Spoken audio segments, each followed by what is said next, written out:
עדין יותר, אוקיי, כי יש לי עוד מלא דווקא נגיד שגסים. אני מדמיינת, את רואה את המשולש הזה? אני כאילו רואה את המשולש הזה, כן. כן, אוקיי. מזה תסתכלי. מנה. נכון. אבל זה כן יכול להיות מעניין. כן. אוקיי? אנחנו באמת חושבים ש... پێم وایە وەک ئەوەی لە ڕێنمایە تەندروستیەکاندا هەیە پێویستە میوانەکانی زەماوەندەکەم ماسک و دەمامک بەستن. بۆیە ئەمە تووشی دڵەڕاوکەی کردوم و هەوڵ دەدەم زەماوەندەکەم دوا بخەم بۆ مانگی ئەیلولی داهاتوو. بەڵام لەگەڵ ئەوشدا کە شوهەوا لەو کاتەشدا گەرمە بۆیە بیر لەوە دەکەم و ئاهەنگەکە لە هەوایەکی کراوەدا ساس بکەم تاکو میوانەکانم بێزار نەبن لە بەستنی دەمامک. بەڵام دیسان هەست بە نیگەرانی دەکەم من ناخوازم زەماوەندەکەم بەم شێوەیە بەڕێوە بچێت. שגם ככה בקושי נושמים איתה.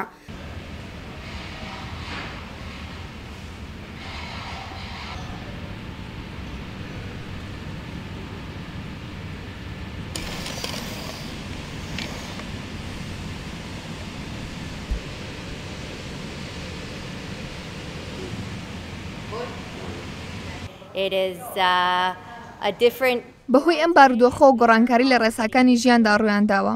هەر بووە بکوزاوە ناچارن لە کاتی زەماوەندا دەمامک بەکاربهێن و تەنیا لە کاتی خواردندا دەمامکەکانیان لابرن.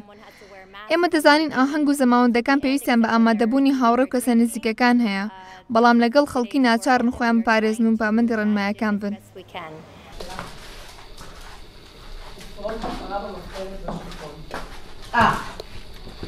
זה נתקע בתחרה העליונה של הטול. אנחנו כבר 14 שנה בתחום. ماوەی 14 ساڵە سەرقاڵی ئەم کارین و هەرگیز دۆخی وەک ئێستامان نەدیوە و ئاستەنگ بۆ زەماوەند و ئاهەنگەکان دروست دەبێت.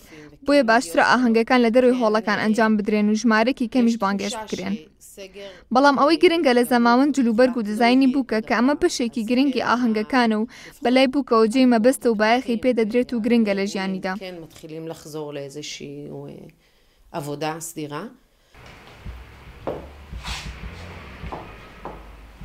הנה הידיד, הוא לא נכון לעכשיו כל ڕاستە ئەم دۆخەنە هەموارە خەڵکی بێزار کردووە، بەڵام لەگەڵ دۆزینەوەی ڤاکسین و چارەسەری پزیشکی دۆخەکە ئاسایی دەبێتەوە و لە بری ئاهەنگە بچووکەکان ئاهەنگ و زەماوەندە قەرباڵغەکان ساز دەکرێنەوە. هەڵبەت زەماوەند تاموچێژی خۆی بۆ بکوزاوەکان هەیە و دەبێتە بەشێک لە یادەوەریەکان. אינטימיות בשכונה, ברחוב. הייתה לנו כלה שהתחתנה ברחוב וכל השכנים מלמעלה כאילו נורא חזר לפעם.